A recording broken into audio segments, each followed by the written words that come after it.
खबर अयोध्या से लेते हैं। अयोध्या में एक मकान में जोरदार ब्लास्ट हो गया। हादसे में 5 लोगों की मौत की खबर सामने आ रही है। धमाका इतना जोरदार था, जबरदस्त था कि घर की छत गिर गई।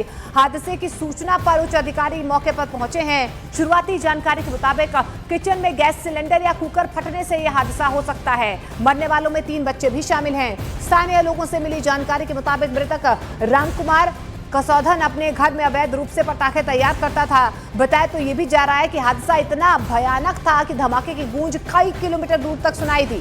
मलबे के टुकड़े कई मीटर तक जा गिरे, जिससे आसपास के घरों को भी नुकसान पहुंचा है। वहां पर भी उनके घरों में भी दरारें आई हैं।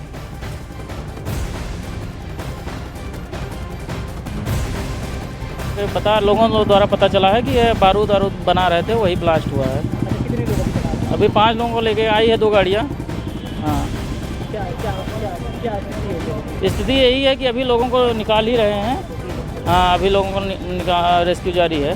जेसीबी आई, लोगों ने 5 लोगों को मिले, मौके पे मिले थे। 2 गाड़ियाँ लेके चली आई थी। अभी 5 लोगों को लेके आए हैं, बाकी वहाँ पे मौके पे जाने के बाद में पता चलेगा।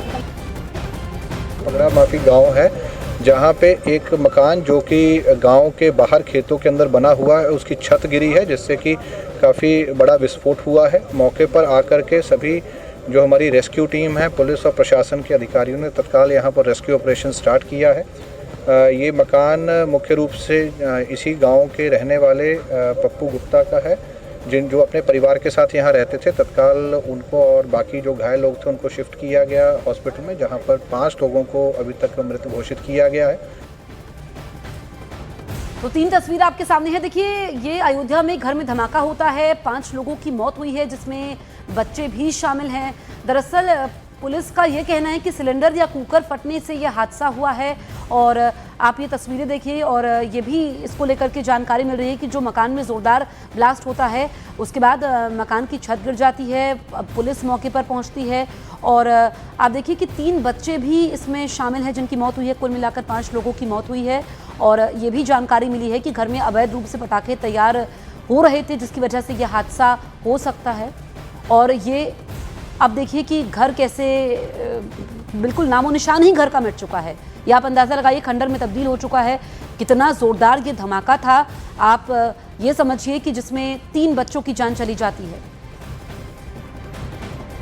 शाम लगभग 7:15 बजे एक विस्फोट होना और मकान का छत गिरने की सूचना हम लोगों को प्राप्त हुई थी। उसके तत्काल बाद स्थानीय पुलिस और फर्स्ट रिस्पॉन्डर्स मौके पे पहुंचे और मलबा हटाकर लोगों को बाहर निकालने की कार्रवाई शुरू की गई।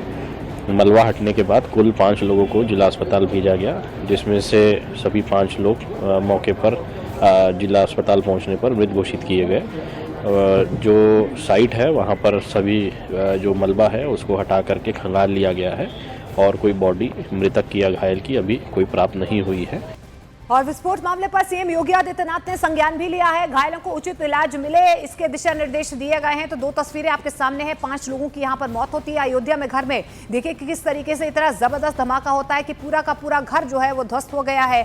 कई किलोमीटर तक इस धमाके की आवाज सुनाई दी। हालांकि मुख्यमंत्री योगी आदित्यनाथ ने खुद इस हादसे का संज्ञान लिया।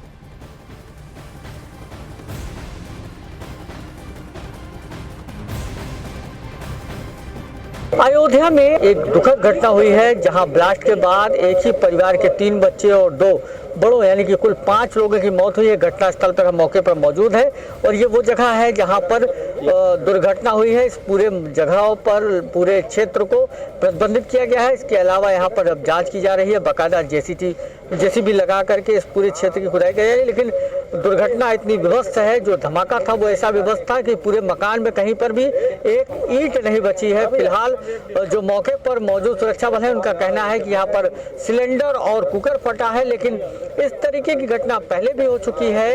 और पिछले वर्ष धमाके में ही जो पप्पू गुप्ता जो यानी कि जो मृतक है, उसके परिवार में उसकी पत्नी की मौत हुई थी। उसने दोबारा शादी की थी और एक बार फिर इस तरीके की दुर्घटना आज हुई है, जिसमें इसके परिवार में 3 बच्चों और 2 बड़ों की मौत हो चुकी है। हालांकि इस पूरे मामले पर पुलिस अब हर बिंदुओं पर जांच कर रही है। मौके पर फायर ब्रिगेड के साथ एटीएस और तमाम जो सुरक्षा के तंत्र हैं वो मौजूद हैं और इस घटना की वजह को तलाशने में लगे हुए हैं।